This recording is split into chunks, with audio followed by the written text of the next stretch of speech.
Bonjour tous mes amis, bienvenue à cette nouvelle vidéo sur le double piston. Alors, est-ce que j'ai bossé dessus? Est-ce que j'ai pas bossé dessus? On va le voir tout de suite, après le jingle.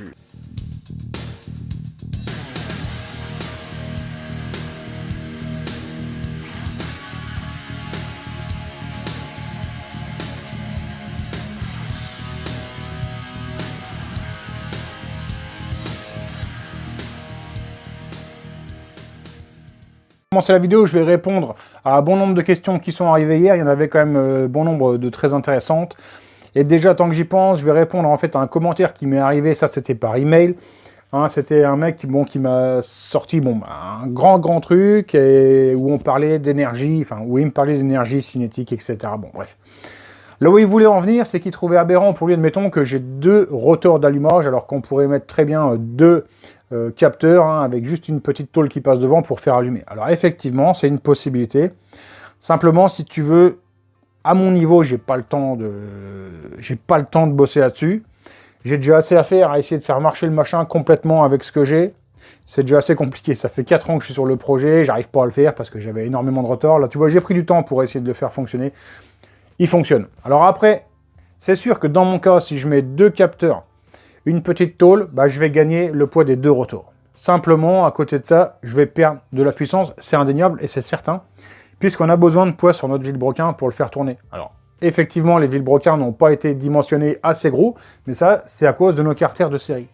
Donc ça voudrait dire qu'il faudrait un autre carter. Tu vois, il y a tout un cheminement derrière, donc on fait au mieux avec ce qu'on a. Tu me parlais aussi du poids des machines, hein, qu'on devrait essayer de gratter du poids de partout. Ne t'inquiète pas, nos machines, elles sont faites au plus light possible, c'est certain. Hein, tu vois, là on lance des pilotes à près de 180 km/h hein, sur des bicylindres, avec des T en alu, colonne en alu, sur des fourches en alu. C'est du très léger. Hein. La roue arrière, ça paraît un mastoc, mais ça ne pèse rien. À côté d'une roue de scooter d'origine, ça ne pèse rien. La roue avant, ça c'est pas la roue définitive. Ma roue avant définitive, c'est deux flasques en alu. Pareil, il n'y a pas de poids en trop sur nos machines.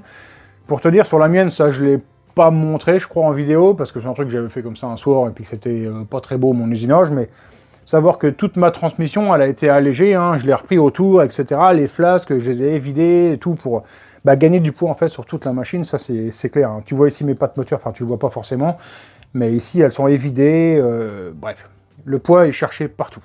Alors, la question qui est revenue majoritairement après, et où, exclamation pour certains, c'est le cadre qui se plie vraiment énormément. Alors, moi le premier, hein, je te l'ai dit, le cadre il bouge grave. Simplement, il faut bien se dire qu'après, sur la piste, hein, le sabot qui tient la roue avant, il n'y a plus. Hein. Donc forcément, le scooter, il fait plus accordéon quand il est sur la piste. Tout simplement parce que l'avant, après, il va lever, il va faire ce qu'il veut, mais bon, l'avant n'est plus bridé, donc l'arrière pourra pousser autant qu'il veut. Le cadre, il bouge énormément, forcément, c'est toute cette partie-là hein, qui bouge excessivement. Tu le vois aujourd'hui, j'ai refait un test, donc je suis venu ressangler ici pour éviter que le cadre ne bouge. Et je te précise qu'évidemment, à la fin, on aura une barre de renfort hein, qui va nous relier de là à ici, c'est évident. Pour l'instant, je ne le mets pas parce que je n'ai pas adapté encore la coque arrière. Donc voilà, le cadre en lui-même, une fois qu'on sera plus au banc et qu'il y aura les barres de renfort, il fonctionnera. Aussi dans la vidéo, hein, j'ai rigolé hein, sur les 500 km à 45 km/h. Hein, tout simplement, c'est la période de rodage là-dessus, il n'y en a pas besoin. On est sur des moteurs qui sont appairés super justes. Donc tout ce qu'il faut, c'est qu'il soit en température. Une fois qu'il est en température, on peut tirer dedans.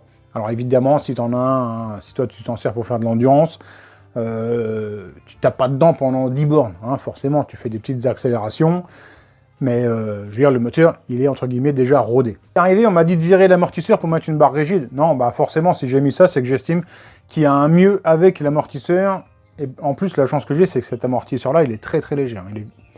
Limite, c'est le même poids qu'une barre en alu. On m'a demandé à quoi ça sert hein, les coups d'accélérateur. En fait, quand je freine, c'est pour continuer à refroidir et à lubrifier un peu les hauts moteurs. Hein, parce qu'une fois que tout est coupé, forcément, hein, sur un deux temps, on coupe tout. Hein, graissage, alimentation en carburant, donc...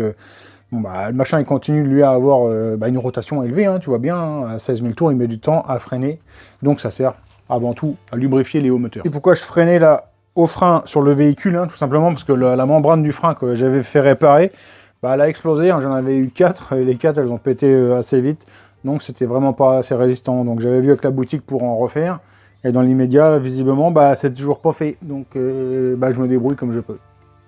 commentaire qui me dit qu'on est loin des 70 chevaux. Pourquoi? Bonjour, honnêtement, vous êtes loin des 70 chevaux. Normalement, ça serait d'avoir la puissance avec la courroie de variation et non la crantée. Donc, en fait, ce qu'il dit, c'est de virer ce système de poulie crantée et d'en mettre la courroie du variateur. Non, c'est pas comme ça que je travaille, hein. Chacun travaille comme il veut. Moi, j'ai fait une vidéo sur l'explication du banc d'essai, comment ça fonctionne un banc d'essai. Au tout départ, hein, un moteur, normalement, ça se mesure, quand on travaille sur un moteur, ça se mesure au vilebrequin. Hein. Simplement, j'ai pas de banc de vilebrequin, j'ai pas les moyens de transformer mon banc pour faire du vilebrequin à loisir, pour pouvoir après remettre une moto ou une machine. Donc, le but, c'est de ne pas justement avoir de perte entre le vilo et ici. Hein. Donc, c'est une courroie crantée, hein. C'est comme si c'était une chaîne, et après, c'est des pignons. Bon, et encore, on passe ici dans un embrayage qui, lui, peut avoir du glissement. Mais le but, c'est qu'entre le vilebrequin et ici mon rouleau, il n'y ait pas de glissement. Donc c'est pour ça que c'est une courroie crantée. Une fois que ça sera fait, que mon moteur il est réglé, que j'ai la bonne avance, le bon machin, les bonnes longueurs de peau, etc. Là, après, je remets la variation et je fais des tirs en variation. Simplement, là, je ne vais pas en faire. Ça n'a rien à voir avec le fait que je vais perdre peut-être, comme tu dis, entre 10 et 15% de puissance dans la variation. C'est simplement qu'il est hors de question que je m'amuse à partir de 0 km/h avec un bordel comme ça.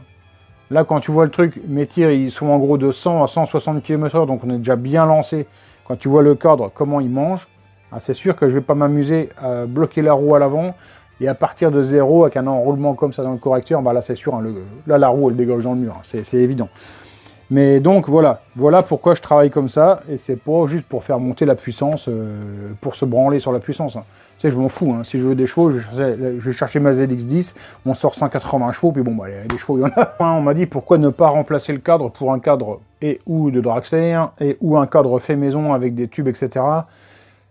En fait, non. Pourquoi? Parce que moi, l'idée, ça a été de faire un scoot bicylindre. Hein, moi, si tu veux, depuis 1994, 1995, j'ai toujours aimé les scouts. Je sais pas pourquoi, je trouve ça complètement inadapté à tout. Hein. Tu peux pas faire de la course avec ça, tu peux rien faire, et c'est pour ça que j'ai toujours adoré ça, parce que c'est inadapté. Donc, c'est fun.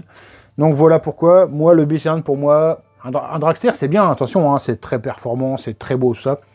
Mais le scoot, je trouve, c'est un bon délire. À la base, c'est quand même un carter central de bicylindre. C'est pour un scooter. Donc, bah voilà pourquoi je veux le faire sur un scooter. On m'a posé la question de savoir qu'est-ce qui se passerait si jamais un allumage ne fonctionnait plus. Bah, tout simplement, le moteur marcherait moins bien, beaucoup moins bien. On diviserait la puissance plus que par deux. Hein, parce que non seulement, tu as un moteur qui ne marche plus, donc tu perds déjà moitié de la puissance, mais en plus, il freine l'autre parce qu'il comprime pour rien. Donc, effectivement, bah, le moteur marcherait... Bah, il n'y aurait plus rien dans le sifflet, tout simplement. Non, ce que je te propose, c'est de faire un petit test au banc. Parce que ce matin, si tu veux, hein, je me suis levé, j'étais chaud la braise. Hier, un GLBid m'a appelé, m'a dit gros, est-ce que t'as fait comme si, t'as remis de l'avance, t'as fait quoi? J'ai dit ah non, j'étais cool, j'ai mis 7,5 et tout. Il me dit ah non, mais vas-y, tords-lui un peu la gueule, tu lui mets un peu ça, Bon, j'ai dit vas-y, demain je me lève et je fais ça. Je me suis levé, j'étais chaud comme une baraque à frites. Et là, je me suis mis sur le bordel, j'ai rebougé les avances et tout. Ça a merdé grave. Ah franchement, j'ai galéré. Je te mets une petite photo de mon établi à l'heure actuelle. Ah bah celui-là, tu ne l'as jamais vu comme ça. Ah bah là, ça a été une merde, mon pote. Mais juste pour régler les avances, et puis je voulais un peu ajuster les deux volants par rapport l'un et l'autre et tout. J'avais un moment une rondelle qui... Ah, j'ai mis une petite rondelle à droite, à gauche, bref. Une galère. Pour passer les comparateurs dans le cadre et tout. L'amortisseur qui se bord, ça tombe sur le pot, enfin... Une merde noire. J'ai réussi à régler mes avances comme je le voulais. Et là, j'ai fait un petit passage au banc. Et je te le mets tout de suite, mon pote.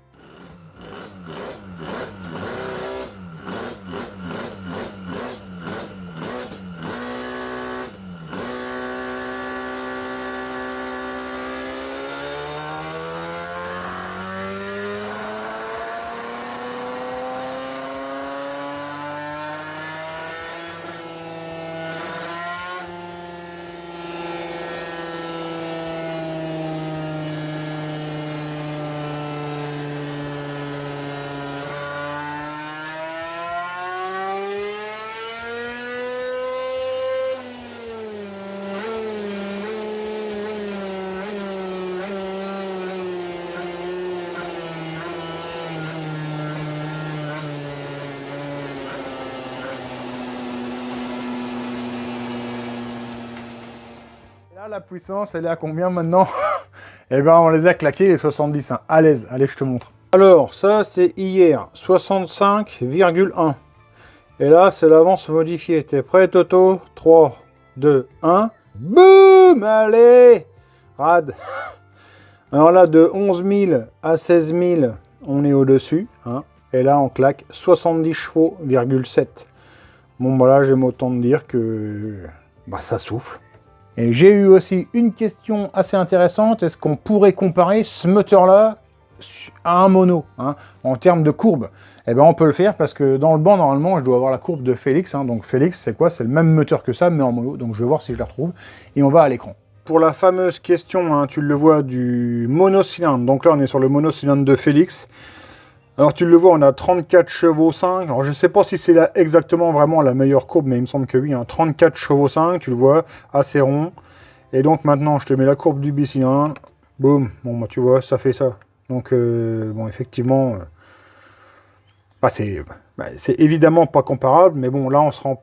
Enfin, je sais même pas si on arrive à se rendre compte de la différence, parce que tout simplement, ça n'a rien à voir, quoi. Enfin, tout simplement, tu as un moteur qui est à 34,5, puis l'autre qui est à 70 passé, quoi. Les amis, on arrive à la fin de ce vlog. Alors, ce qui est sûr, c'est que là, je vais laisser le bicylindre un peu tranquille maintenant. Ça, c'est sûr et certain.